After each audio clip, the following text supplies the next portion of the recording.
40 দিনের মধ্যে জীবন পরিবর্তনকারী challenge. Number 1, প্রতি রাতে তাহাজ্জুদ নামাজ 2 থেকে 4 রাকাত পড়বেন। নাম্বার 2, ফজরের সুন্নাত 2 রাকাত নিয়মিত আদায় করবেন। নাম্বার 3, সূর্যোদয়ের আগে নিয়মিত কোরআন তেলাওয়াত করবেন। নাম্বার 4, মোবাইলে 10 মিনিটের জন্য হলেও কোরআন তেলাওয়াত, ইসলামিক লেকচার শুনবেন। নাম্বার 5, সময় মতো ফজর, জোহর, আসর ও মাগরিব, ঈশার নামাজ পড়বেন।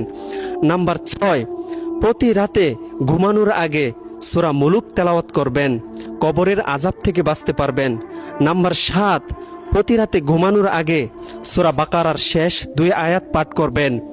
নাম্বার 8, প্রতি শুক্রবার সূরা কাহাফ তিলাওয়াত করবেন, দাজ্জালের ফিতনা থেকে বাঁচতে পারবেন এবং ঈমান নিয়ে মৃত্যুবরণ করতে পারবেন।